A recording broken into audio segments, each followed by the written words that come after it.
Blown speakers in your vehicle are super annoying. I'm going to show you how to replace the door speaker on a 2017 Nissan Armada.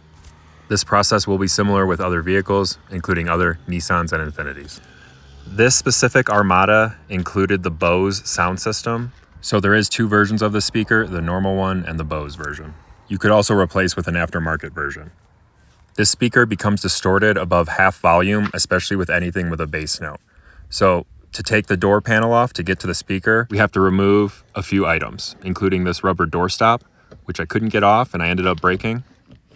The first thing you need to remove is the cover to this handle, and you get to it by sticking your trim tool on the back side here and rotating it just to get some separation, and then it simply pops off.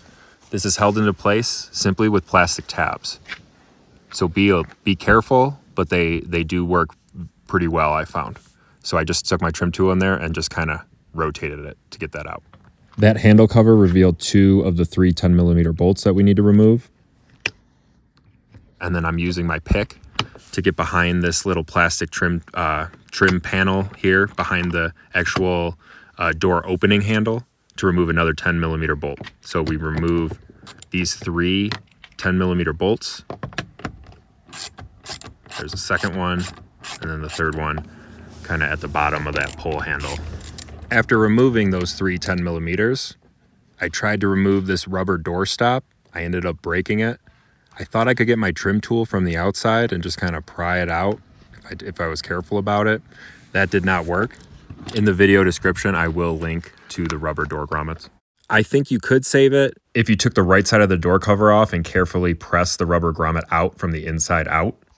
But to get the door cover off, you got to reach on the top right corner with both hands to pop these plastic clips out and revealing this top right corner, and then kind of work your way around, revealing the plastic connectors, which can come off the door card and get stuck onto the actual door. So when we're reapplying, make sure they're all back into place. But there's the door speaker that we need to replace. This is one of two plugs. This red one that goes to the running board of the door, make sure to unplug that one. And then the second one kind of up here above the speaker. Two plugs, make sure you undo those before pulling the door card further off, or you could damage those plugs and electrical components. So there's still some, connections for the door, but I just needed to unplug those two to get enough room. Then I just used my camping chair to hold the door into place. It had just enough wiggle room.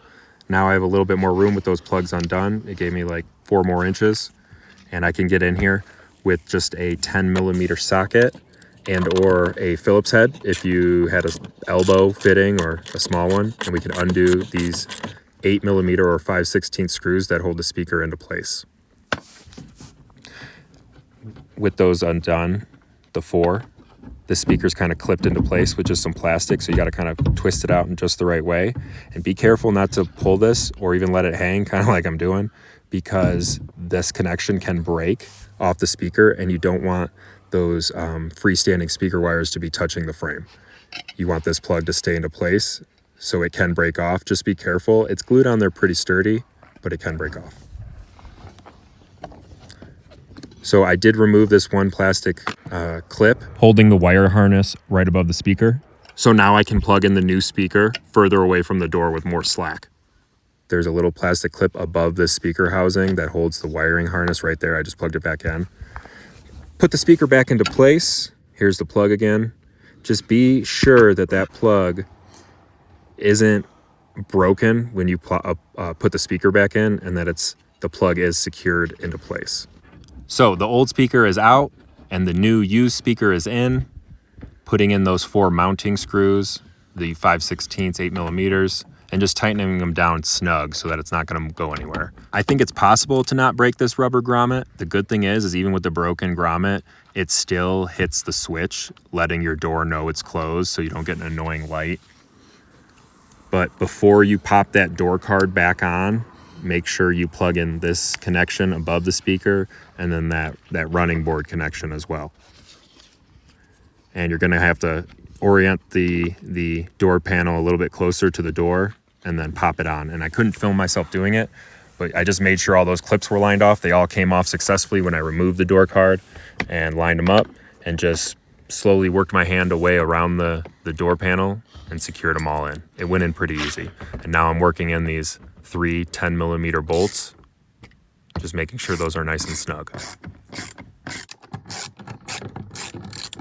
After those are tightened down, I can pull the open close handle and actually slide the plastic trim piece back in, and that just clips back into place. Now the pull handle, again, just kind of pops back into place. I found it easy to work it from the bottom up. And then once it lines up, make sure it is secure. And then that rubber grommet that broke off, just get a new one and pop that in. If you found this video helpful, hit the like button, subscribe to the channel. Any additional products and links will be provided in the video description. And if you have any questions at all, please leave a comment and I'll do my best to get back to you.